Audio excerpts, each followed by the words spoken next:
La diffusion vient de démarrer. Tous les participants sont en mode écoute seul. Ok, bonjour à tous. Donc, bienvenue sur ce webinaire pour les praticiens automatistes de niveau 1. Donc, ce qu'on va faire ce soir, donc on va un peu revoir les différents éléments qui concernent les paramètres de l'oreille électronique et les programmes donc ELMA. Et ensuite, j'essaierai de répondre à toutes vos questions. Donc, avant de commencer, je vais déjà me présenter pour les gens que je ne connais pas. Donc, je m'appelle Valérie Gass, je suis psychologue clinicienne et je fais partie donc de l'équipe des formateurs de Tomatis Développement. Pour pouvoir participer, il y a deux possibilités. Sur votre tableau de bord, vous pouvez lever votre petite main et à ce moment-là, sur mon tableau de bord, je vois qu'il y a une demande effectivement au niveau des participants. Par contre, pour moi, c'est un petit peu compliqué parce que comme il y a pas mal de participants, je peux pas voir toutes les petites mains qui se lèvent, si on peut schématiser ça comme ça.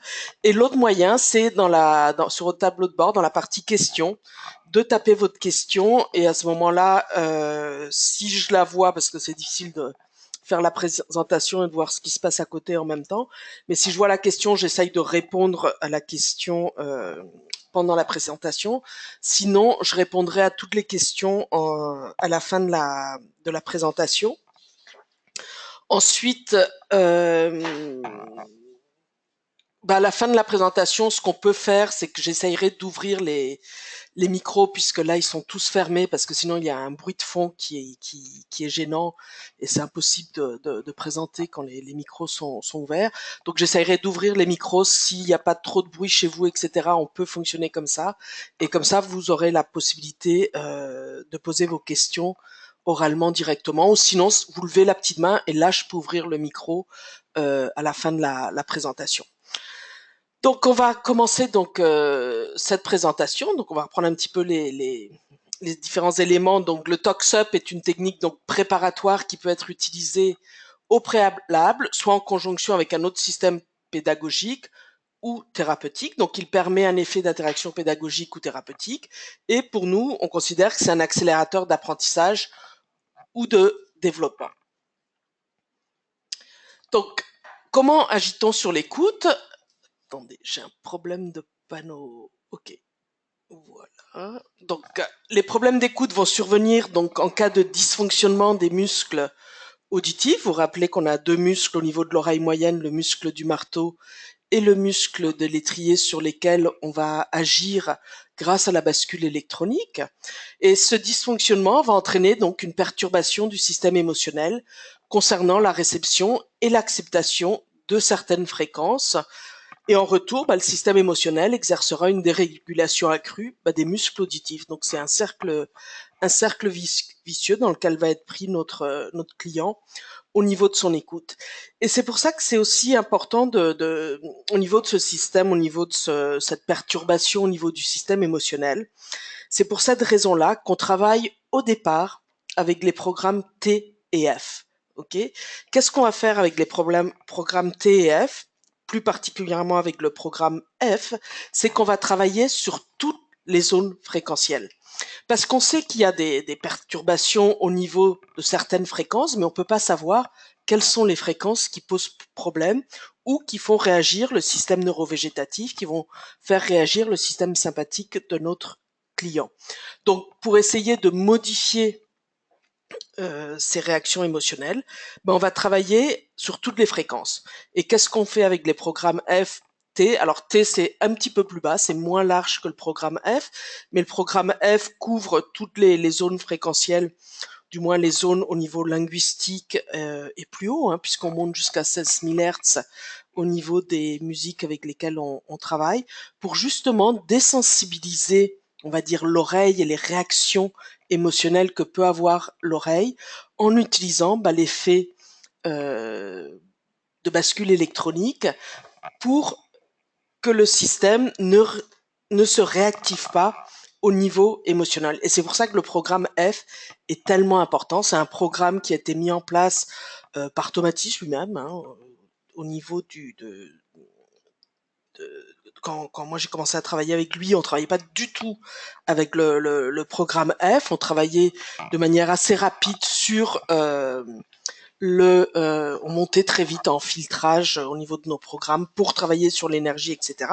Excepté qu'on avait énormément de réactions assez importantes de la part de nos clients au filtrage, etc. Et un jour, Tomatis a dit, faut qu'on revoie les choses, et on a commencé à travailler de manière complètement différente, c'est-à-dire qu'on a commencé à travailler sur toutes les fréquences de manière globale, donc en intégrant la zone vestibulaire, linguistique et de charge corticale, avant d'aller sur des choses beaucoup plus précises, comme le travail que sur le linguistique ou sur la mémoire et l'attention.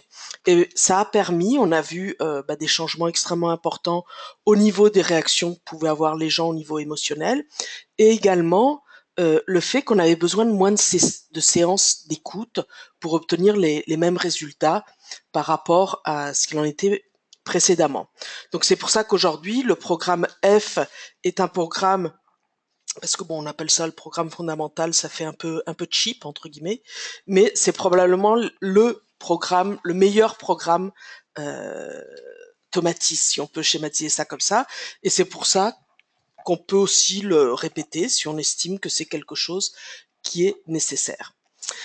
Alors, qu'est-ce qui se passe? Donc, quand il y a ces perturbations émotionnelles, c'est qu'il en résulte que le cerveau va redonner au récepteur de l'oreille de moins bien fonctionner. C'est le système efférent, hein. Le cerveau va demander à certaines cellules ciliées de réagir moins bien parce que, effectivement, certaines informations réactivent des situations émotionnelles au niveau auditif et font effectivement qu'on va bloquer notre écoute à ces zones fréquentielles. Donc le rôle du tox-up est de redonner aux deux muscles auditifs une activité normale et harmonieuse, ce qui aura pour effet donc de faire disparaître les ou le mécanisme de protection excessive que le cerveau exerce sur l'oreille, et avec lui les distorsions d'écoute qui posent problème. Donc ça c'est tout le côté effectivement des distorsions d'écoute et de travail sur le système émotionnel. Et là on est en particulier sur le travail avec les programmes T et F. On y reviendra un petit peu ultérieurement, mais c'est pour ça que c'est des programmes qui sont extrêmement importants. Et le moteur, il faut savoir que le moteur, comme le programme T, qui est un programme qui travaille énormément au niveau moteur, c'est également extrêmement important dans le sens que si l'intégration motrice n'est pas de qualité, ça va entraîner des difficultés également émotionnelles. Tout simplement, si on prend un exemple, un enfant qui dans une cour de récréation, je sais pas moi, a du mal à à coordonner ses mouvements, il se fait je sais pas, au football, tout le monde lui prend la balle. Après, plus personne va le choisir dans son équipe de football. Il va se retrouver tout seul en se disant qu'il est bon à rien et qu'il est assez nul. Et là, je peux vous dire que la confiance en soi commence à disparaître. Et pourtant, on n'est que sur du moteur. Et il faut savoir que si les bases motrices ne sont pas mises en place, ça va avoir des effets extrêmement importants sur le plan moteur. Et c'est pour ça que Tomatis, en premier, on va travailler au niveau moteur, l'intégration du système vestibulaire et de toutes les répercussions qu'a le système vestibulaire, avant de regarder le linguistique ou le cognitif, qui sont des fonctions beaucoup plus élevées au niveau cérébral et qui viennent ensuite. C'est comme tout ce qui est l'intégration au niveau de la latéralité, etc. C'est au niveau moteur que ça va se passer en premier. Et si ça, c'est pas bien intégré, c'est-à-dire que nos deux hémisphères doivent fonctionner en harmonie.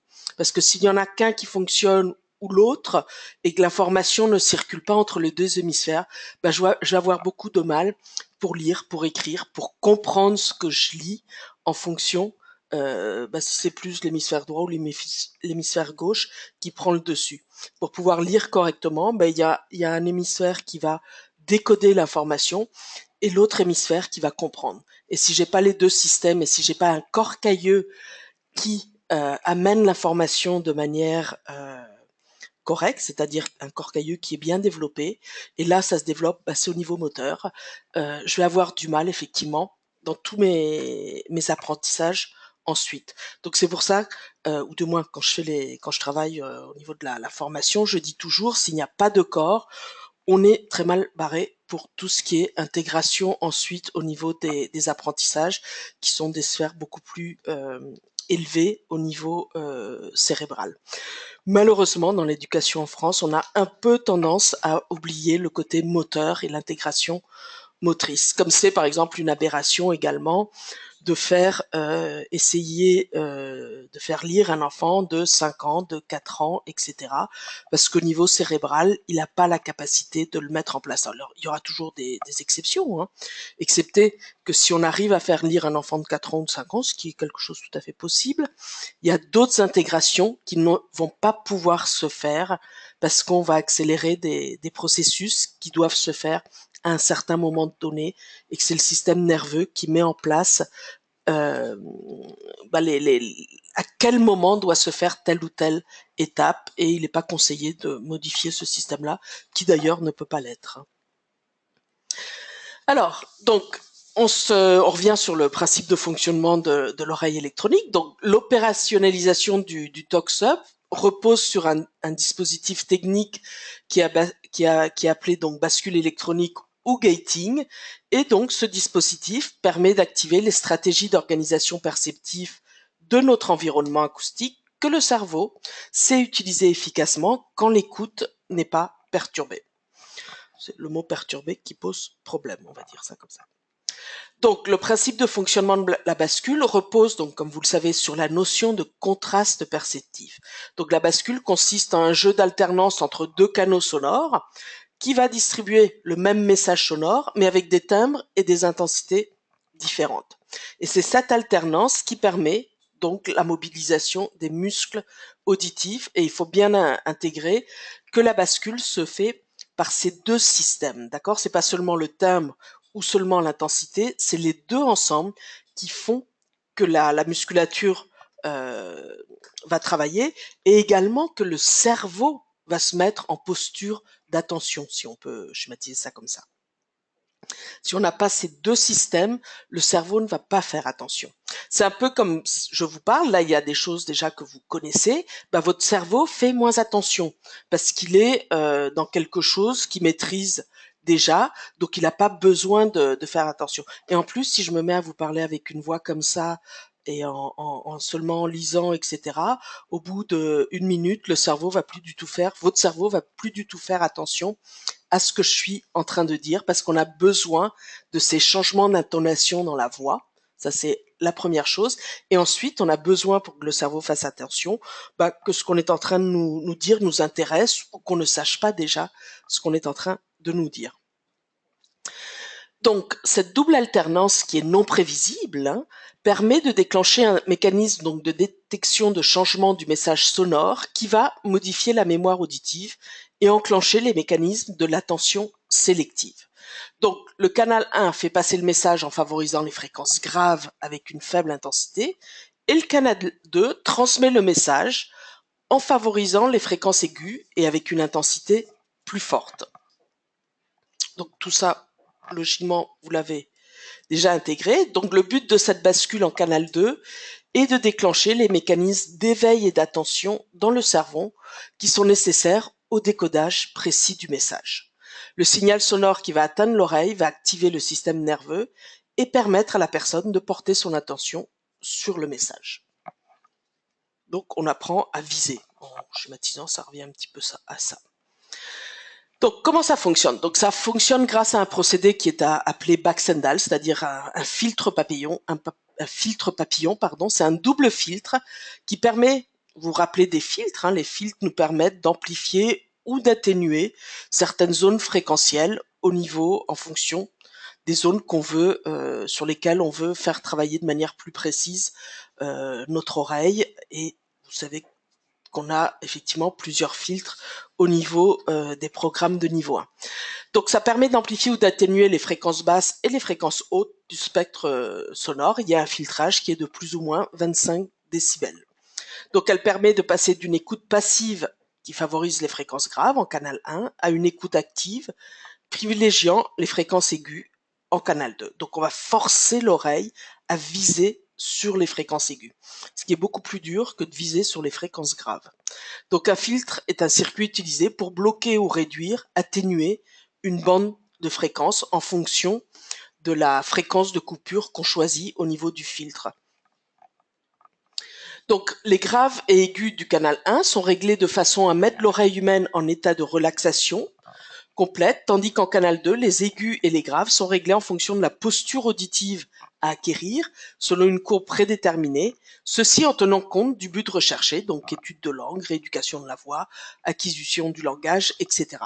Donc sur le Toxop, on travaille avec ce qu'on appelle les réglages pédagogiques, qui sont les réglages qui nous donnent le plus de contraste perceptif entre le canal 1 et canal 2, parce que comme on commence le travail, et même en tant que consultant Tomatis, je peux vous garantir qu'on continue à utiliser les réglages pédagogiques dans tous nos programmes, excepté quand on passe au travail actif. Mais de manière générale, comme on veut faire un travail avec un contraste perceptuel important, on va toujours garder les réglages pédagogiques. Je ne sais pas si vous vous souvenez, mais c'est +5, -5 au niveau de ces réglages. Donc c'est ce qu'on a ici au niveau de ce schéma. Ici donc on a les fréquences et ici on va voir l'intensité.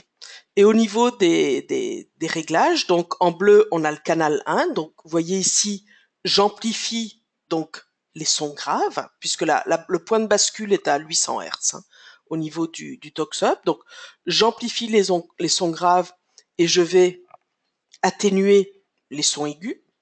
Et quand je bascule en canal 2, j'atténue donc les sons graves pour amplifier ici les fréquences aiguës. Donc ça c'est mon filtre papillon, comme si ça faisait des ailes de papillon, hein, entre ici et là, avec au centre le corps du papillon, si on peut schématiser ça comme ça. Donc canal 1, j'amplifie les graves, canal 2, j'amplifie les aigus, canal 2, j'atténue les graves, canal 1, j'atténue les aigus. Donc ça, a priori, c'est intégré. Donc cette bascule est déclenchée donc de canal 1 en canal 2 par l'intensité sonore de la musique ou quand on travaille en séance active du microphone et par la dynamique de la musique. Donc en fonction de la musique, de la dynamique de la musique, du morceau de musique avec lequel on va travailler, on va obtenir plus ou moins de bascule électronique si on a un morceau de musique qui est extrêmement dynamique ou si on a un morceau de musique qui est un petit peu plus lent. Et c'est pour ça que quand on commence à faire de la programmation, et c'est pour ça aussi que pour vous, si vous voulez un jour aller plus loin ou même pour comprendre certaines façons dont sont montés les programmes, il faut connaître les morceaux de musique parce qu'on se rend compte que vous allez voir qu'il y a des morceaux qui sont plus lents, des morceaux qui sont plus dynamiques et on sait qu'en fonction du morceau qu'on choisit, on va obtenir plus de bascules ou moins de bascules en fonction du morceau et on peut compenser aussi par exemple l'effet de moins de bascules en raccourcissant le retard et la précession par exemple pour justement accélérer la bascule. Vous avez un exemple de ça dans vos programmes Elma, c'est quand on utilise la musique densifiée dans le programme Émotion 1A où on l'a laissé en 10-100. Comme c'est la musique densifiée, c'est la musique qui est la plus riche, hein, qui est la plus dynamique, puisqu'elle a été amplifiée dans les 3 zones, hein, au niveau des graves, des médiums et des aigus. Donc c'est une musique qui est extrêmement dynamique, en plus du choix des morceaux qui sont des morceaux effectivement dynamiques. Donc pour atténuer un peu cet effet de bascule électronique et pas fatiguer l'oreille, on a laissé la musique densifiée sur le programme Émotion 1A à des vitesses de 10-100. On les a pas baissées comme pour les autres musiques. On n'est pas passé à 10-60 ou 7-70 si je me souviens bien pour le vals. Non, c'est pas 7-70, je sais plus ce que c'est, mais bon, peu importe. En tout cas, on a laissé la musique densifiée sur 10-100 sur l'émotion 1A. Et si vous allez sur les autres programmes où vous avez de la musique densifiée, vous verrez qu'elle est à 10-60 dans les autres programmes. Donc, le point de rotation, comme je vous disais, se situe à 800 Hz afin de donner plus d'importance au canal 2. Donc, tension des muscles du marteau et de l'étrier, et pour toucher, stimuler la plus grande partie de la membrane basilaire. Ça, c'est très important. Schéma qui pour moi est extrêmement important à retenir au niveau de notre membrane basilaire. Donc souvenez-vous que c'est là-dessus que sont positionnées les cellules ciliées au niveau de l'oreille interne, avec donc à la base de la membrane basilaire, donc c'est une base qui est étroite et rigide, on va retrouver les fréquences aiguës, les cellules ciliées vont être également à la base, elles sont petites et rigides, et plus on monte vers les fréquences graves, plus notre membrane basilaire s'élargit, et plus les cils sont longs et flexibles. Donc justement, pour répondre aux sons graves, aux vibrations, aux ondes sonores des vibrations graves. Donc vous voyez que notre point de bascule est positionné à 800. Donc quand on est en canal 1, on va travailler donc sur cette zone-ci de manière privilégiée, et quand on est en canal 2, on travaille sur le reste de la membrane basilaire, donc sur toute la zone, effectivement, plutôt des fréquences aiguës, médium aiguës, au niveau du travail. Donc pour moi, ça c'est un schéma qui est extrêmement important, parce que toute la musique, moi je travaille là-dessus au niveau de ma programmation. Quelle zone je veux travailler, sur quoi je veux mettre l'amplification au niveau de l'écoute de mon client. Et donc, comme je vous disais au départ, quand je travaille avec le programme F, le programme F, il travaille sur toutes les fréquences. Donc, je couvre toutes les zones fréquentielles, je touche toutes les fréquences de l'oreille de mon client, puisqu'on a tous les mêmes oreilles. Et ça permet effectivement, s'il y a des fréquences qui font réagir le système émotionnel, le système limbique, avec le fait qu'il y ait la bascule électronique qui va surprendre le cerveau, je vais pouvoir désensibiliser le cerveau aux zones fréquentielles qui peuvent déclencher effectivement des émotions. Donc un exemple tout simple, si j'ai un accident de voiture avec quelqu'un qui me rentre dedans par l'arrière, par exemple, donc je vais entendre un gros coup de frein et ensuite j'entends le choc. Qu'est-ce qui va se passer au niveau de mon cerveau? Ensuite, chaque fois que je vais être dans ma voiture ou marcher dans la rue et j'entends un gros coup de frein, il va y avoir une tension qui va se créer parce que le son va remettre en mémoire et va réactiver au niveau de mes cellules ciliées de mon système limbique le choc que j'ai pu avoir au niveau d'un accident de voiture par exemple. Et ça va mettre des années à s'estomper ou du moins à qu'on en soit plus conscient. Donc et ça marche pour tous les sens. C'est la même chose si on m'arrache mon sac dans la rue. Chaque fois que quelqu'un va passer près de moi, je vais me protéger parce qu'il y a ce réflexe qui va se mettre en place ou le système limbique. Effectivement, quelqu'un s'approche, danger, on peut m'arracher mon sac. Donc tout ça, c'est intégré et il faut désensibiliser tous ces systèmes-là.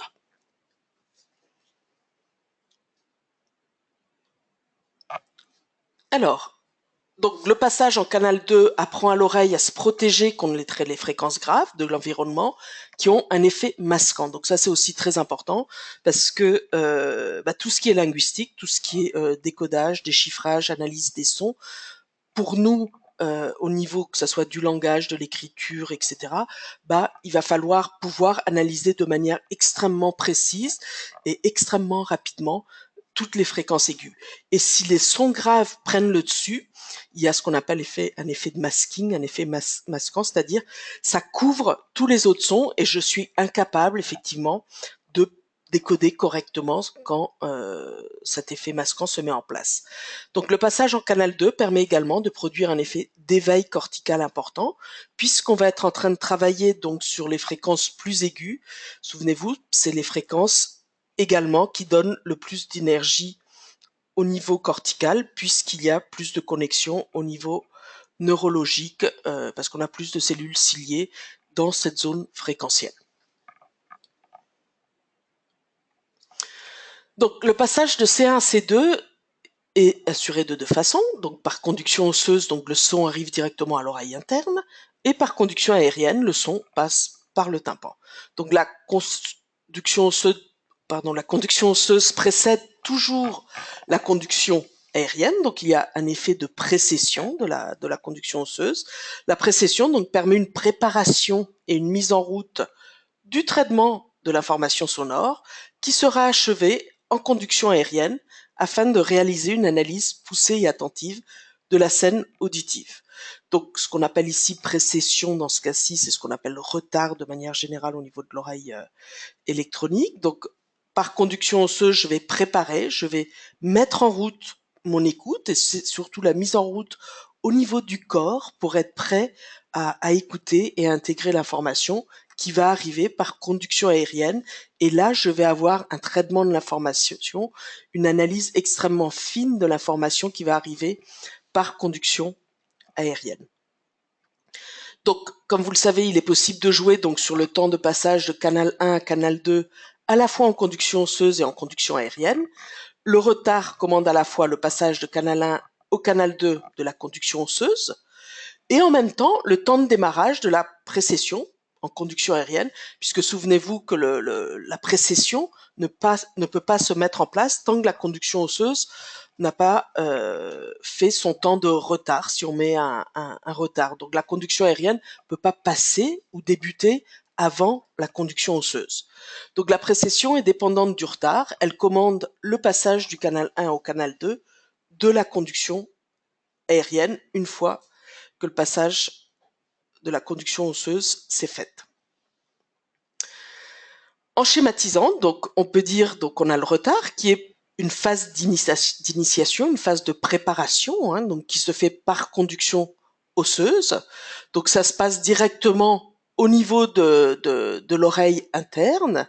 Donc souvenez-vous, on va agir au niveau de la fenêtre ovale et du muscle de l'étrier, puisqu'on envoie des vibrations directement au niveau de l'oreille interne. Qu'est-ce qui va se passer? Il va y avoir des mouvements de liquide. C'est là où Tomatis explique que pour lui, le muscle de l'étrier fait partie au niveau fonctionnel, et pas au niveau physiologique, de l'oreille interne, puisque son but va être d'atténuer, avec la fenêtre ovale, les mouvements de liquide, avec la fenêtre ronde, les mouvements de liquide au niveau de l'oreille interne. Donc Tomatis disait, il faut créer du silence. Pour pouvoir écouter, il faut créer le plus possible du silence, ce qui est impossible, puisque le silence n'existe pas, mais essayer d'atténuer au maximum les mouvements de liquide au niveau de l'oreille interne. Donc quand je travaille avec la conduction osseuse et le retard, je travaille donc sur le muscle de l'étrier, que je suis en train d'exercer de manière extrêmement importante. Je travaille également la conduction osseuse, elle s'arrête pas à l'oreille interne, elle travaille sur tout le corps. Donc je suis en train de préparer le corps à se mettre ce qu'on appelle en posture d'écoute, ce dont Tomatis appelait la posture d'écoute, c'est-à-dire à prendre conscience qu'il y a quelque chose qui est en train de se passer. Je ne sais pas très bien quoi, c'est pas très défini, mais je sais qu'il y a quelque chose qui se passe. Ça agit donc sur les muscles extenseurs, la septième paire, donc je vais me redresser également au niveau de la posture, donc toute la préparation corporelle. Et Tomatis disait que c'est ce qui donne le désir d'écouter. Donc une fois que le corps est mis en place, que je suis dans une situation où il y a entre guillemets un silence, on va dire ça comme ça, même si c'est pas vrai, j'ai ce désir d'écouter, d'intégrer l'information, et à partir de là, je peux m'ouvrir à l'extérieur, donc à l'autre, à la communication avec l'autre. Là, je suis en communication avec moi-même, en conduction osseuse, si on peut schématiser ça comme ça. Et quand je passe à la communication avec l'autre, là, je passe sur la précession, qui est donc la conduction aérienne. Donc la conduction aérienne, c'est ce que je vais recevoir par l'extérieur, au niveau donc de l'oreille moyenne, membrane tympanique, et là ça agit au niveau du muscle, en particulier sur le muscle du marteau, même si ça agit également sur le muscle de l'étrier. Donc rappelez-vous que c'est un muscle fléchisseur, donc la cinquième paire qui commande aussi la mâchoire, la mandibule. Et donc là on est dans la préparation à l'écoute externe, on va viser les sons qui viennent de l'extérieur. Mais pour pouvoir viser l'extérieur, il faut que l'intérieur soit prêt. c'est-à-dire que l'intégration au niveau du schéma corporel, etc., soit bien mise en place. Donc ça, c'est des petits schémas sur le retard et la précession. Et ensuite, je vous ai fait un petit schéma sur les différents paramètres regroupant au niveau de l'oreille électronique. Donc comment ça se passe? Donc on travaille avec différentes musiques qui vont être donc au niveau de l'oreille électronique entrée par deux canaux, au niveau de la conduction osseuse et de la conduction aérienne. Et là, on va avoir différents traitements de cette musique. Donc par la bascule électronique, donc le canal 1 et canal 2, donc rappelez-vous, fréquence grave et un peu plus d'intensité. Canal 2, donc fréquence aiguë et une intensité plus importante. Ensuite, on va agir donc la conduction osseuse sur le retard. On va retarder le passage de la conduction osseuse de canal 1 à canal 2 et la précession sur la conduction aérienne où on retarde. C'est aussi un retard, la précession, si on peut dire ça comme ça, de la conduction aérienne de canal 1 à canal 2. Ensuite, on va agir avec différents filtres qui sont les filtres passe-haut, passe-bas et passe-bande. On va y revenir tout de suite dessus. Et on travaille toujours au niveau, en tant que niveau 1, avec un équilibre à 10, parce que pour pouvoir modifier l'équilibre, là, il est extrêmement important d'avoir un test d'écoute pour pas de créer justement encore plus de déséquilibre entre les deux hémisphères et entre les deux oreilles. Et une fois que tous ces process ont été faits, l'information ressort par conduction osseuse et conduction aérienne dans le casque de notre client. Alors là, on va regarder un petit peu nos programmes. Alors, rappelez-vous donc qu'on a 3 zones au niveau du traitement, en schématisant au niveau du traitement de l'information, entre 125 et à peu près 1000 Hz. Il n'y a pas une barrière ici qui dit stop. Ça peut aller à 1000, 2000 Hz. On va travailler sur la zone vestibulaire. Entre 1000, 3000, mais c'est pareil, il n'y a pas une barrière ici, ça peut aller jusqu'à 4000. On travaille sur la zone linguistique et tout ce qui est au-dessus, et particulièrement entre 3000 jusqu'à 6000 à peu près, c'est là où on va travailler le plus au niveau de l'énergie corticale. Et nos musiques vont jusqu'à 16 000 Hz, même si l'oreille humaine est capable de percevoir jusqu'à 20 000 Hz. Donc, au niveau des musiques, qu'est-ce qu'on a? Alors, on a la MU, et la MU, on peut la modifier pour en faire des bandes passantes universelles. Donc là, on a un filtre passe haut à 800 et un filtre passe bas à 6000. On a les BPU 1, là il faudrait séparer, donc la BPU 1, elle va de 500 à 3000 Hz, donc un filtre passe haut à 500, un filtre passe bas à 3000, donc j'atténue tout ce qui est en dessous de 500 et j'atténue tout ce qui est au-dessus de 3000 pour focaliser mon oreille, l'attention de mon oreille, on va dire ça comme ça, sur cette zone fréquentielle. Ensuite, on a ce qu'on appelle les bandes basses qui vont de 0 à 4000. Donc là, j'ai un filtre passe-bas à 4000 Hz. Donc je vais atténuer tout ce qui est au-dessus de 4000. Ensuite, on a les bandes passantes 0-6000. Donc j'atténue tout ce qui est au-dessus. Donc tout ça, c'est fait avec une MU. Donc je prends une MU à laquelle je vais j'incorpore des filtres pour obtenir ces musiques-là. Ensuite, on va avoir ce qu'on appelle la musique filtrée, c'est-à-dire là on travaille avec des filtres passe-haut, c'est-à-dire qu'on atténue tout ce qui est en dessous pour garder ce qui est au-dessus, dans ce cas-ci de 500. Donc une musique filtrée à 500, musique filtrée à 1000 et une musique filtrée à 2500. Et on a la MD qui est aussi une MU. Par contre, celle-là, elle est modifiée en laboratoire. On peut pas la modifier directement. Par exemple, si on prend un Tox-Up avec les possibilités de filtrage, je peux faire toutes ces musiques-ci. Par contre, je peux pas faire la MD puisque elle est enrichie au niveau de toutes les zones fréquentielles. Et ça, mon Tox-Up, aucune oreille électronique ne sait le faire pour le moment. On travaille également donc avec les valses, donc qui elles couvrent également tout le spectre fréquentiel avec une particularité par rapport au rythme du valse qui va travailler de manière importante sur la zone vestibulaire. Et ensuite, on a nos différents grégoriens, donc avec des mixtes, voix d'homme et voix de femme, le grégorien avec voix d'homme, et là, on a le mixte avec un filtre à 1000 qu'on retrouve dans les programmes T et F en début de programme pour couper un petit peu. Donc ici, donc on met un filtre passe haut à 1000, donc on va atténuer un peu les fréquences graves qui peuvent créer chez certaines personnes un peu d'angoisse, d'anxiété. Donc pour amoindrir cet effet, on va filtrer. Ici, je vous ai mis donc les différentes vitesses qu'on utilise, donc 10-100, qu'on va retrouver surtout dans les programmes T et F, et comme je vous disais, dans la MD, dans le programme Émotion 1A. Ensuite, on va passer à des vitesses un petit peu plus rapides, donc à 10-60 pour toutes les musiques, sauf le valse qui est 7,60 et pas 7,70 comme j'ai dit au début, donc qui a une vitesse de 7,60, et le grégorien qui a une vitesse spécifique de 8,80. Donc voilà tous les éléments qu'on a pour travailler au niveau des différentes musiques qu'on a sur les programmes de niveau 1.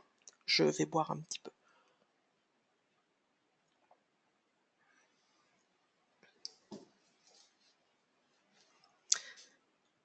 Alors, si je prends le programme T et F, qu'est-ce qu'on travaille? On travaille donc avec le T, on a de la MU, du grégorien 1000, des BP basses et des BPU1. Rappelez-vous, les BPU1 vont de 500 à 3000. D'accord? Donc on est sur cette zone-ci. Donc vous voyez ici, on va travailler beaucoup, programme T en vert, je l'ai mis en vert ici, au niveau de tout ce qui est sensorimoteur.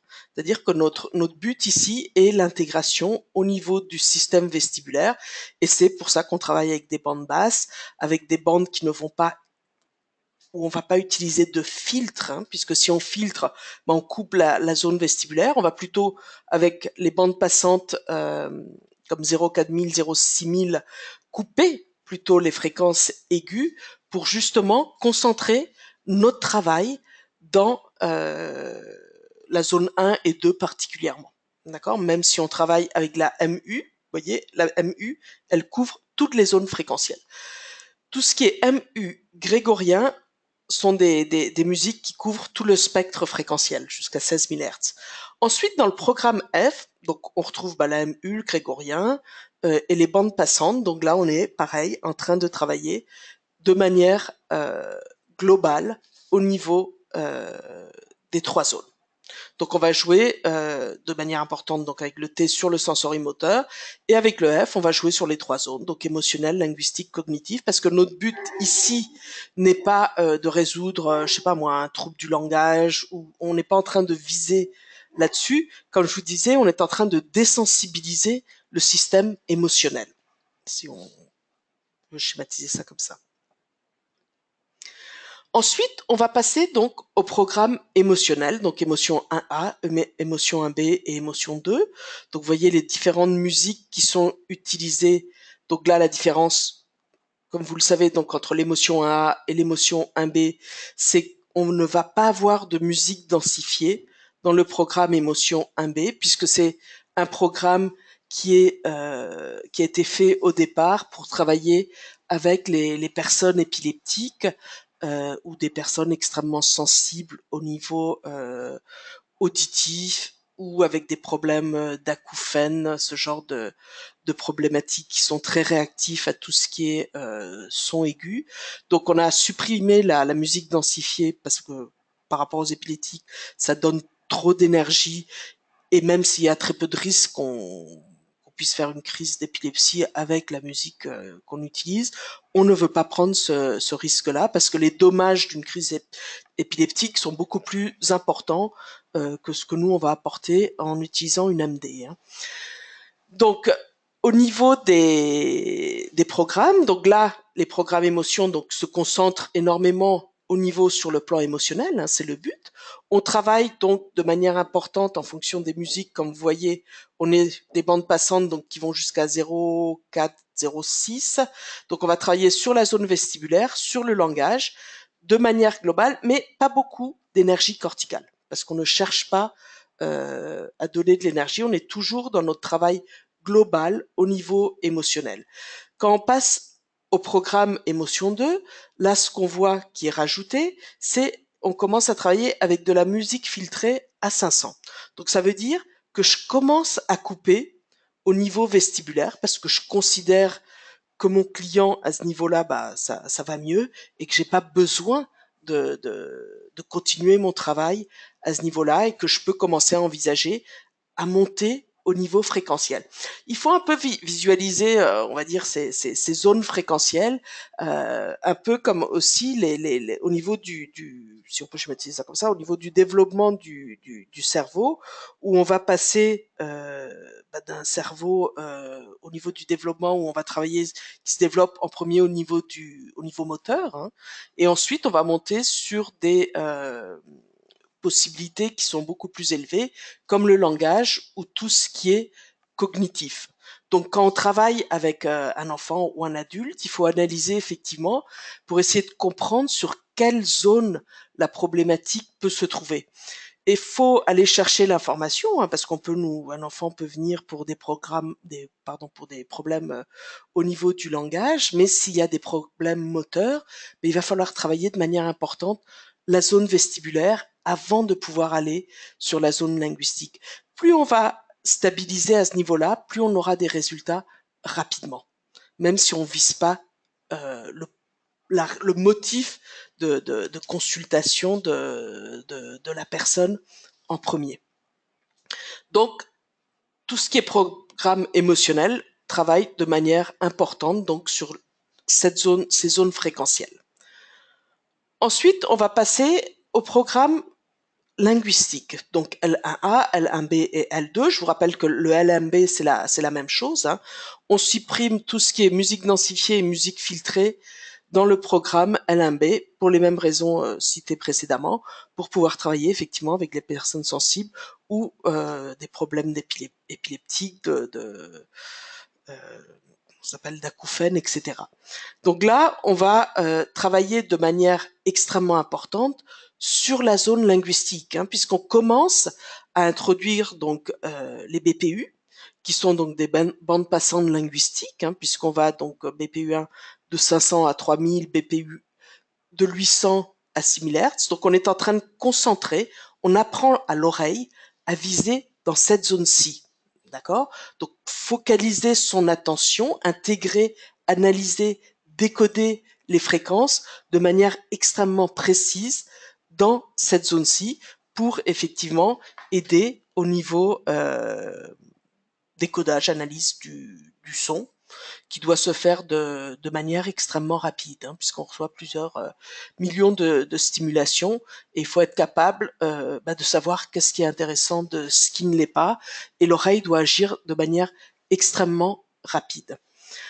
Et vous voyez ensuite donc le programme L2, où là on va retrouver tous les niveaux là j'ai oublié le 2, c'est 2500 ici, donc tous les niveaux de filtrage, 500, 1000 et 2500, avec les bandes passantes. Donc là, on travaille de manière extrêmement intensive sur cette zone-ci, et en plus, sur les zones linguistiques de 1000, 2500, 1000, 1000, 2500, ce qui va jouer également au niveau de la qualité vocale, au niveau des harmoniques. Donc on essaye de mettre une richesse harmonique pour que l'oreille puisse reproduire ces sons-là correctement et obtenir une richesse harmonique et une qualité vocale importante. Donc ça c'est l'objectif des programmes linguistiques. Comme on travaille également avec des sons filtrés, donc il y a de l'énergie corticale, donc on va aussi avoir avec ces programmes-là plus de stimulation corticale comparé au programme précédent. Mais ici, l'objectif est vraiment linguistique. Ensuite, on va voir donc les programmes mémoire et attention, hein, 1 et 2, où là, la particularité, effectivement, c'est qu'on va travailler beaucoup donc avec de la musique densifiée et de la musique filtrée, puisque notre objectif, donc, on travaille zone 2, mais particulièrement la zone 3, au niveau dynamisation énergie corticale, donc pour pouvoir effectivement travailler sur les processus cognitifs, que ça soit au niveau de l'organisation, également la gestion, le raisonnement, etc. La compréhension, l'attention. Donc on va utiliser ces musiques filtrées pour stimuler énormément les lobes frontaux et obtenir effectivement comme ça, oups, pardon, là j'ai fait une bêtise, voilà, obtenir de manière importante de la stimulation cérébrale. Plus mon cerveau est stimulé et correctement, hein, parce que bon, on peut être aussi stimulé par des mauvais sons, ce qui est extrêmement fatigant. Hein. Si je passe, je sais pas moi, ma journée sur le périphérique à Paris, je vais pas être en grande forme en fin de journée. Hein. Si je me promène dans les bois et j'entends les petits oiseaux chanter, bah j'aurai pas du tout la même énergie que ma journée sur le périphérique.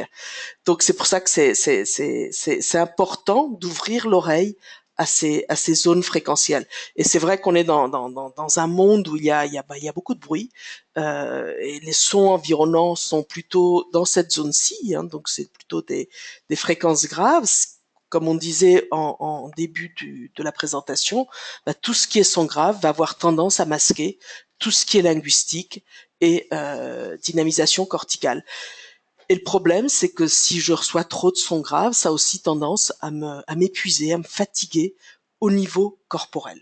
Et c'est pour ça que si vous regardez au niveau des programmes, on a toujours, que ça soit sur nos programmes, si je reprends mes premiers programmes, pardon, mes programmes T et F, donc vous voyez qu'on va travailler effectivement de manière plus concentrée, on va dire, sur la zone 1, mais on travaille toujours avec des musiques qui montent au niveau fréquentiel assez haut pour avoir assez d'énergie corticale. Parce que sinon, si je prends de la musique qui va parce que je pourrais me dire, bah, ça serait plus simple pour travailler sur la zone vestibulaire de travailler avec du 0,1000 ou je sais pas moi 0,500, 0,750, etc. pour stimuler cette zone-là, sauf que je risque d'emmener mon client vers la dépression. Hein.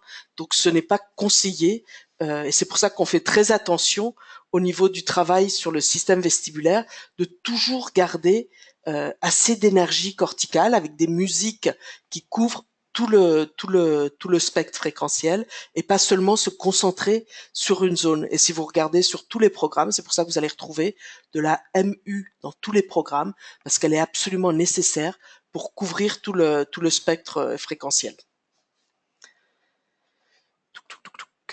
Oups. Alors, ok, donc on était sur notre programme. Hop là, on va faire ça comme ça. Hop.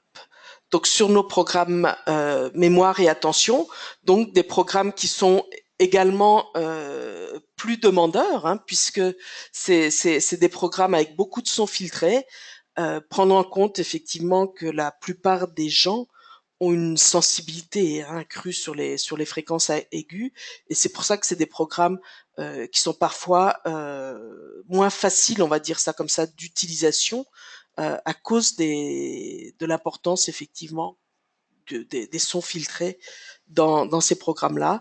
Et c'est pour ça aussi qu'il est nécessaire de préparer l'oreille. Et si vous regardez les programmes, hein, c'est très logique. Hein. On va passer effectivement de programmes globaux et ensuite on monte progressivement dans les différentes zones pour arriver au programme mémoire à intention où là on arrive sur les zones corticales et c'est pour ça qu'on conseille toujours donc déjà de toute manière soit commencer par le T ou le F en fonction des problématiques de notre client, mais ensuite on monte pas directement par exemple en MA1, généralement parfois on va passer par le L avant de passer au MA1 en fonction, alors déjà si c'est un enfant ou un adulte, et des capacités effectivement auditives de nos clients. Et c'est pour ça que c'est très important de faire une anamnèse assez précise sur la façon d'écouter de notre client, qu'est-ce qui le dérange, est-ce qu'il y a des sons qui le dérangent, à quel moment ça lui pose problème, pourquoi, etc., etc. S'il y a eu beaucoup d'otite, s'il y a une sensibilité, hein, déjà ça peut exister aussi. Mais sachez que quand il y a des problèmes d'oreille étant jeune, du type otite, etc., souvent on va retrouver plus de sensibilité chez ces personnes-là. Donc quand il y a des acouphènes, on va éviter ce genre de programme parce que là on risque d'augmenter les acouphènes chez la personne à cause des sons aigus. Donc tout ça est à prendre en compte quand on choisit le programme. Et comme je dis souvent, on choisit pas le programme parce qu'il travaille mémoire et attention ou langage ou émotion. On choisit le programme en fonction des zones sur lesquelles on veut travailler, en fonction des difficultés de notre client. Donc c'est à nous effectivement de faire une anamnèse et un entretien qui nous permettent vraiment d'analyser les difficultés de notre client pour pouvoir choisir des objectifs très précis et viser le mieux possible par rapport au programme qu'on va choisir. Et comme je dis souvent, l'exemple que je donne toujours, c'est que si on m'amène, moi j'ai beaucoup travaillé avec les enfants autistes, et quand les parents nous amènent un enfant autiste, c'est souvent pour travailler sur le langage. Alors ce que je peux tout à fait comprendre, hein, parce qu'en plus il y a une pression, je dirais, sociale de ce côté-là. Mais ce qu'il faut savoir, c'est qu'avant de pouvoir intégrer le langage, il faut déjà pouvoir intégrer la communication, par exemple, non verbale, c'est-à-dire qu'il y ait un contact visuel, qu'il y ait une possibilité d'approcher l'enfant, de le toucher, de communiquer de manière non verbale, parce que sinon, je peux pas atteindre le langage oral avec cet enfant. Donc effectivement, les parents ont une demande et moi je vais viser quelque chose qui n'a rien à voir avec le langage. Moi, je vais être en train de travailler le système vestibulaire parce que moi, je veux pouvoir rentrer de manière non verbale en contact avec l'enfant avant de faire une acquisition linguistique, comme se fait le développement d'un enfant normal. Hein. Au départ, ça va être du non verbal avant d'arriver au langage. Et il faut arriver à mettre tout ça en place. Et ensuite, on arrivera peut-être au langage ou pas avec l'enfant autiste, parce qu'en plus, on n'a aucune idée de ce qui va se passer. Donc voilà un petit peu ce que je voulais vous dire par rapport ce soir. Maintenant, j'aimerais savoir si vous avez des questions. Donc, si vous voulez, vous pouvez les écrire et j'essayerai d'y répondre. Ou sinon, vous pouvez lever votre main avec votre petite icône de la main et je peux ouvrir votre micro parce que comme il y a beaucoup de monde, ça va être un peu compliqué d'ouvrir. Il va y avoir beaucoup de bruit si j'ouvre tous les micros. Donc ça serait plus facile si vous levez votre main et je vous ouvre. À ce moment-là, j'ouvre qu'un seul micro qui sera le vôtre. Donc la petite main, c'est sur votre tableau de bord. Hein. Il y a un petit dessin d'une petite main. Si vous cliquez, ça va apparaître sur mon tableau de bord. Ou sinon, dans la partie qui dit questions, là, vous pouvez écrire vos questions. Donc voilà. Ou peut-être qu'il n'y a aucune question, je ne sais pas.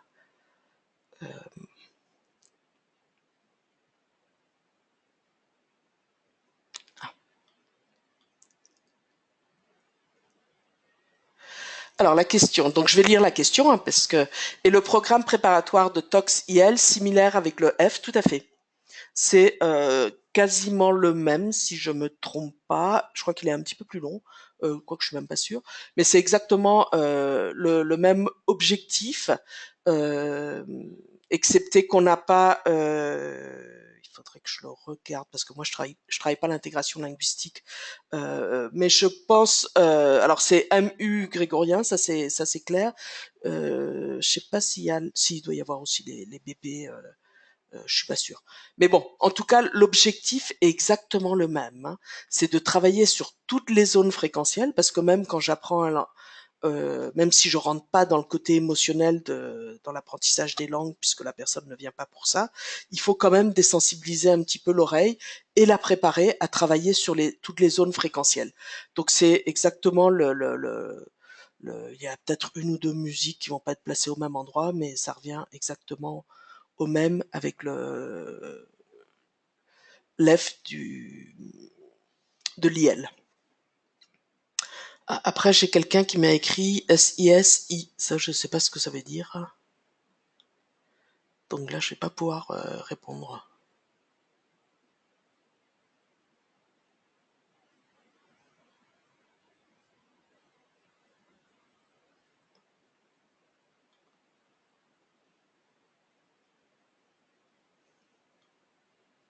Alors, je me demande si un minimum de sessions est préférable, c'est-à-dire, je pensais qu'en général, il est préconisé 2, au mieux 3 sessions. Mais pour faire un travail progressif et performant, ne vaut-il mieux pas aller lentement et sûrement, donc envisager plutôt 4 ou 5 sessions, pardon, c'est moi qui disais 6, d'accord. Euh, ok. Alors, le nombre de sessions va dépendre des difficultés, hein. C'est une question, c'est là où c'est toujours très très compliqué, parce que à vrai dire, on ne sait jamais le nombre de sessions qui vont être nécessaires. Donc, de manière générale, personnellement, moi, je fais pas en dessous de 3 sessions, parce que je pense que même avec deux sessions, généralement, c'est pas assez pour mettre en place les processus d'intégration au niveau cérébral, puisqu'on travaille sur de la stimulation neurosensorielle, hein.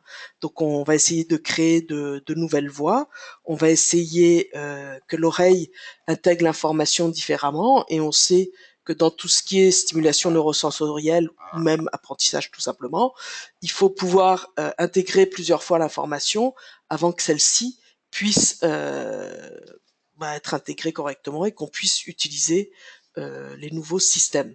Donc c'est pour ça que 3 sessions, même si ça peut paraître énorme, dans une situation d'apprentissage, c'est pas grand-chose, hein. C'est donc minimum 3 sessions, hein. Moi, je travaille comme ça.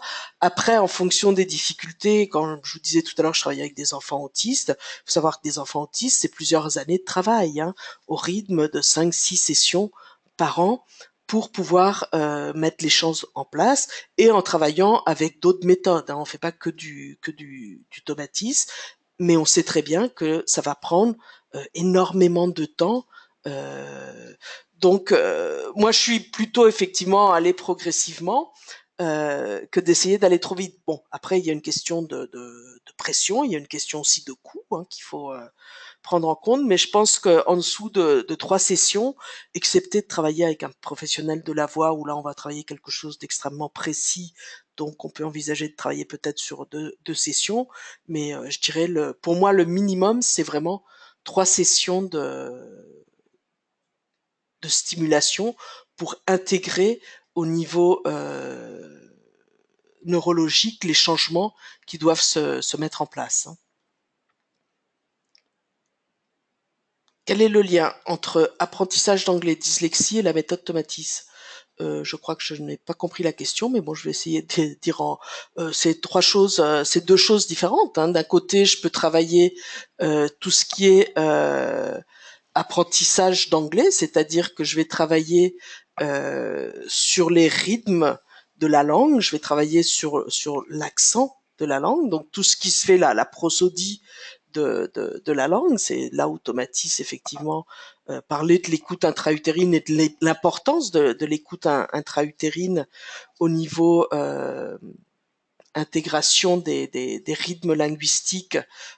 Et donc on va essayer de recréer une écoute intra-utérine chez les personnes qui viennent apprendre une langue chez Tomatis, ce qui généralement facilite l'intégration puisque la personne se sent familière avec la langue et a plus de facilité aussi à reproduire les sons. C'est un peu comme si on leur mettait la bibliothèque sonore au niveau du cerveau de la langue qu'ils veulent intégrer. Et en plus, il y a un travail de gymnastique, hein, puisque le cerveau doit faire une sacrée gymnastique quand il doit passer d'une langue à une autre. Et c'est vrai que cette gymnastique, si on la fait pas très tôt, c'est compliqué de la remettre en place, hein. Le cerveau, il y a de la plasticité. heureusement, mais c'est vrai que plus on est âgé, plus ça va demander quand même un peu d'effort. Moins il y a de plasticité aussi, hein, ça c'est clair.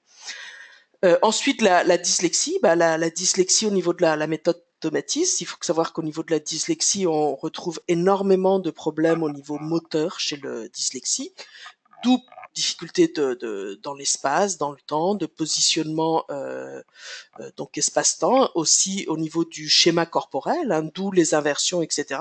Et c'est pour ça que je vous disais, et ça souvent c'est dû à une mauvaise gestion de l'information entre les deux hémisphères cérébraux. Et donc c'est pour ça que là il y a un gros travail au niveau vestibulaire, ou du moins personnellement, moi je travaille énormément au niveau vestibulaire avec les dyslexiques, parce que souvent il y a un problème à ce niveau-là. Qui fait qu'effectivement l'information qu'ils reçoivent n'est pas intégrée correctement et qui peuvent pas effectivement qu'il va y avoir des inversions, etc. parce qu'ils comprennent pas comment les deux hémisphères ne communiquant pas correctement, il y en a un qui reçoit un message et l'autre un autre. Et il faut arriver à mettre les deux informations ensemble.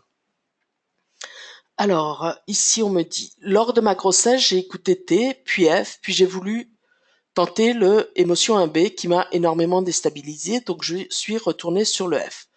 Maintenant, je ne travaille plus que sur lui pour les femmes enceintes. Y aurait-il une explication à cela? Le émotion 1B agit plus fortement sur les émotions, donc trop à gérer durant une grossesse. Je crois que là c'est très personnel, hein. Ça dépend de chacun, parce que c'est un programme qui peut être tout à fait utilisé pendant les grossesses. Alors je pense que le T et le F, j'allais dire, est le programme basique pour les femmes enceintes. Après effectivement, qu'est-ce qu'a déclenché le programme émotion 1B chez vous? Ça je peux pas le dire. C'est clair que on travaille plus sur l'émotionnel. On peut aussi travailler avec des programmes. On peut par exemple utiliser le L1B avec les femmes enceintes, ce qui va aussi travailler sur la zone linguistique, donc stimuler à ce niveau-là. Après, tout dépend. J'allais dire, il y a deux, comment on dit, mince. Quand on travaille avec les femmes enceintes, il y a deux catégories, je vais dire ça comme ça, c'est un peu horrible, mais bon. C'est-à-dire, il y a soit les femmes enceintes qui viennent parce qu'elles ont envie de stimuler, d'être stimulées et de stimuler la communication avec le bébé. Et il y a les femmes enceintes qui viennent parce qu'elles ont eu des problèmes sur une grossesse précédente, et donc qui viennent aussi parce qu'il y a beaucoup d'anxiété, d'angoisse, donc de difficultés, ou qui envisagent d'avoir des difficultés pendant la grossesse à cause effectivement de problèmes précédents, ou parce que dans la famille il y a des problèmes, etc. Donc on va pas travailler non plus de la même manière, mais on va beaucoup travailler, c'est clair. Le T me paraît un excellent programme pour commencer, ensuite le F, et ensuite en fonction, je pense que l'émotion 1B peut être intéressant, mais effectivement s'il y a trop de réactions, on revient sur le F, hein, ça c'est aucun problème, ou pourquoi pas essayer le programme L1B à ce moment-là. Après, faut voir si on a besoin d'un peu plus d'énergie, on peut prendre le L1A pour dynamiser un petit peu plus. On peut mettre des sons filtrés, hein, quand on travaille avec les femmes enceintes aussi, pour pouvoir justement donner un petit peu d'énergie. Donc après, faut vraiment en fonction euh, du motif de la démarche de la femme enceinte. Alors, autre question, j'ai un client, un enfant de 8 ans, très sportif et intelligent, musical aussi, joue le violon et a des difficultés de langage. Est-ce qu'il peut faire le L après le F? Oui, bien sûr. Oui, tout à fait. Après, il faut savoir quel type de difficulté de langage il a, hein. C'est pour être plus précis au niveau de la programmation. Euh, Voir effectivement d'où proviennent ces difficultés, parce que on peut avoir aussi des difficultés de langage parce qu'au niveau moteur, la gestuelle motrice au niveau pour parler est extrêmement précise et extrêmement fine, hein. Donc je peux avoir un contrôle moteur qui est plutôt bon et avoir une motricité fine au niveau de la langue, au niveau, rappelez-vous qu'on a deux langues, hein, même si tout ça c'est collé, et parfois il y a des enfants qui ont des difficultés au niveau linguistique parce qu'ils n'arrivent pas à coordonner les deux côtés de la langue, parce que ça demande une gestuelle extrêmement fine. Il faut voir aussi, c'est pour ça que je vous dis là, comme ça, oui, pourquoi pas un programme L, mais il faut vraiment voir quel type de difficulté. Quand on parle de difficulté de langage, c'est très vaste, hein. Donc, regardez précisément de quoi il s'agit pour travailler la manière la plus précise possible. Il faut, je pense aussi, prendre en compte euh, d'autres facteurs, c'est-à-dire que Tomatis travaille sur une porte d'entrée, c'est-à-dire qu'on travaille sur un sens, hein, qui est l'audition, et qui permet d'intégrer énormément d'informations. Mais il faut pas oublier qu'il y a aussi les autres sens. Okay. Donc que ça soit au niveau du goût, au niveau de l'odorat, au niveau visuel, alors peut-être plus important au niveau de tout ce qui est apprentissage, mais effectivement, si un enfant a un problème visuel, ça va avoir des conséquences extrêmement importantes au niveau des apprentissages. C'est comme quand les enfants, par exemple, quand on leur met un cache sur un œil, ok, pour le faire travailler, parce que il a des problèmes sur cet œil-là. Alors, d'un côté, c'est très bien, mais ça veut dire que cet enfant, il va aller à l'école, et il va essayer d'intégrer l'information avec son œil qui ne marche pas. Alors imaginez ce qu'il va visuellement intégrer. Il intègre du flou. Alors je comprends qu'on c'est tout à fait normal qu'il soit rééduqué, mais à ce moment-là, il faut essayer de faire ce genre de choses, pas pendant qu'il est à l'école, mais je sais pas moi, pendant les vacances ou. Mais vous voyez ce que je veux dire, c'est il faut prendre en compte également ce genre de parce qu'il est en train d'intégrer visuellement un monde qui est complètement flou. Alors, la rééducation est absolument nécessaire, mais il faut aussi regarder les conséquences qu'il peut y avoir de l'autre côté. Comme un enfant, effectivement, qui essaye d'apprendre à parler avec des otites en permanence. Ben, il intègre de l'information qui est complètement floue, et à partir de là, ben, ça va être très difficile, effectivement, de comprendre, de reproduire les sons, etc. Et ensuite, il y a également aussi tout ce qui est proprioception et tout ce qui est postural. Et la posture, comme je disais tout à l'heure, je pense que on a tendance à l'oublier, mais c'est grâce au développement moteur que se développe le système nerveux. Et donc, un enfant qui fait pas de quatre pattes ou qui fait pas du quatre pattes correctement, qui bouge pas les deux côtés, jusqu'à à peu près 3 ans, les enfants doivent bouger des deux côtés, hein. Il y a pas de, on se latéralise pas à 2 ans, hein, c'est pas possible. Ou si on se latéralise à 2 ans, c'est que l'autre côté a un problème, Donc il faut la létalité, ça se met en place entre 5 et 11-12 ans, hein, donc ça prend un certain temps pour avoir effectivement ensuite une vraie latéralité, si on peut schématiser ça comme ça. Donc n'oubliez pas de regarder aussi les autres problématiques que peuvent avoir les enfants, et c'est pour ça que c'est intéressant si on peut travailler avec d'autres professionnels. Alors là, pour ce qu'on disait, hein, pour le problème de langage, oui, on peut faire le L, mais il faut savoir exactement quelles sont les difficultés linguistiques. Euh, alors, je vois pas d'autres questions. Je sais pas s'il y a plus de questions, si je vois pas de main levée non plus. Ah, une question. Donc, dans le cas d'une personne aphasique et hémiplégique suite à un problème d'anévrisme et ayant déjà reçu un programme T puis un programme L1B, n'est-il pas mieux de revenir à un programme F plutôt que de passer de suite à un programme sur le langage? Cette personne est très courageuse et travaille beaucoup, mais elle fatigue physiquement, d'autant qu'elle a des douleurs physiques aux jambes qui l'épuisent. Au niveau langage, il y a des améliorations. Nous travaillons entre les sessions Tomatis 4 fois 1 heure par semaine. Alors là, moi, ma question serait pourquoi après le T, il n'y a pas eu de F? Parce que logiquement, si je fais un programme T, logiquement, je dois faire ensuite le programme F avant de passer aux autres programmes, hein. Comme on a vu au niveau si je reviens sur mes programmes, le programme T se concentre beaucoup sur cette zone-ci, hein, donc plutôt zone sensorimotrice, zone vestibulaire. Et le programme F, ce qui est intéressant, c'est qu'effectivement, il nous permet de travailler sur toutes les zones.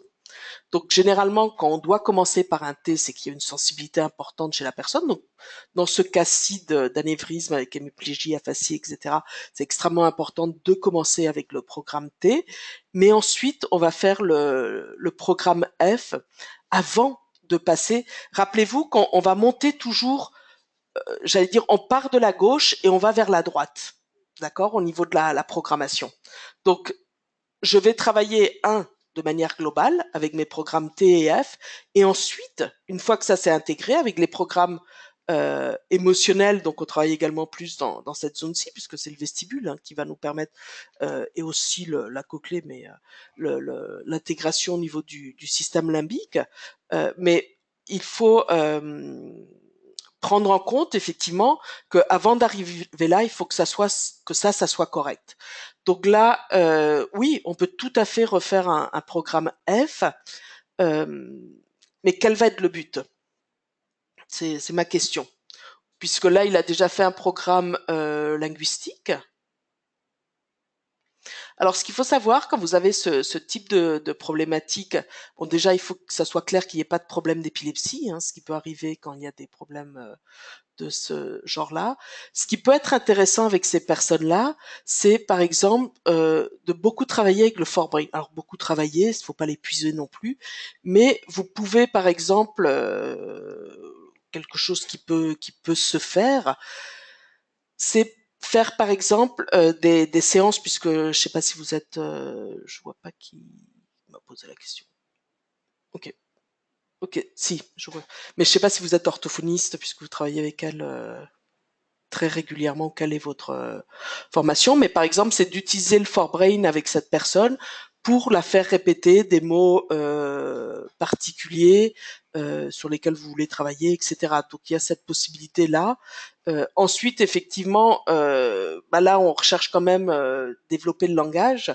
Donc moi, je continuerai quand même, puisque vous avez déjà fait le programme linguistique, je continuerai quand même sur un programme L1A par exemple, ce qui peut être aussi intéressant parce que on va avoir sur le programme linguistique, on commence à travailler avec des sons filtrés, donc aussi à dynamiser. Et comme elle est très fatiguée, ça peut être intéressant. Et ce qu'il faut savoir, donc sur des personnes qui fatiguent comme ça, parce que physiquement, c'est très dur, il faut pouvoir récupérer.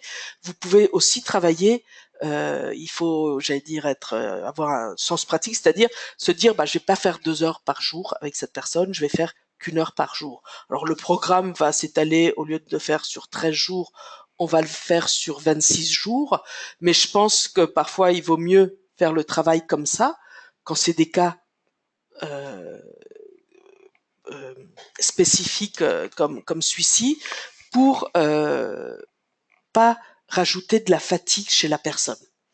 Parce que ça sera pas bon de toute manière. Donc il vaut mieux faire un petit peu moins, mais que ça se passe plus facilement. Donc le programme L1A avec la musique filtrée plus les bandes passantes, donc qui travaillent plus sur le linguistique, ça peut être aussi intéressant pour dynamiser.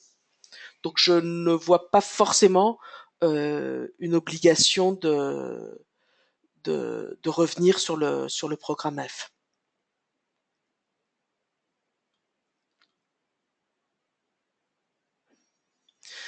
Alors, pour une femme enceinte manquant de confiance, on pourrait envisager alors le L1B ou émotion 1B. Oui, tout à fait. Moi, j'irais plutôt sur le. Alors, je commencerai peut-être clairement avec le T et le F, et pourquoi pas le L1B. Tout ce qui est linguistique, euh, on rentre dans l'action, et dès que je rentre dans l'action d'une certaine manière, le forebrain peut aider beaucoup aussi. Ça peut être très intéressant de le travailler aussi avec les femmes enceintes. Mais tout ce qui est linguistique va aider à prendre confiance en soi. Donc c'est des programmes aussi qui sont intéressants à ce niveau-là.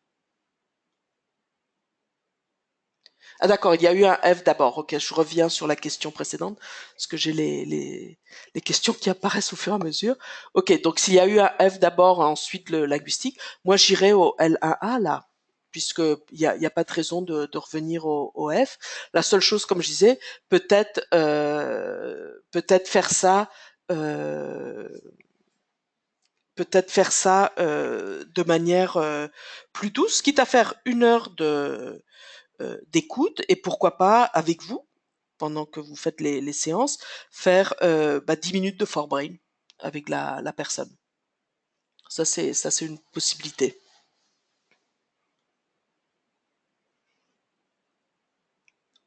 Ok.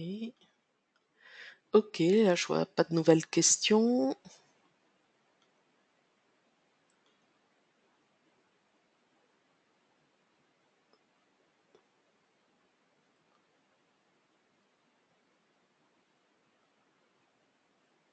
Hop.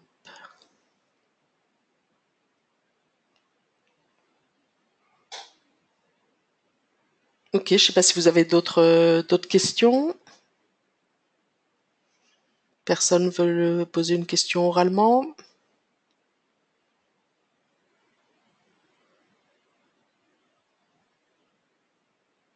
Ok. Bon, moi, s'il n'y a pas de nouvelles questions, je vais arrêter ici pour ce soir. S'il y a je sais pas, des thèmes que vous voudriez, sur lesquels on peut faire une présentation, ce que vous pouvez faire, c'est envoyer des propositions à Solange. Et à ce moment-là, on peut voir si on peut organiser effectivement euh, un mentoring, un webinar sur des choses plus particulières qui puissent vous intéresser. Ou ce qu'on peut faire aussi, c'est, si ça peut vous intéresser, c'est que vous présentiez des cas sur lesquels vous travaillez. Donc à ce moment-là, ce qu'il faut faire, c'est on met là un anamnèse sur un PowerPoint. Vous présentez, je vous ouvre le micro, vous présentez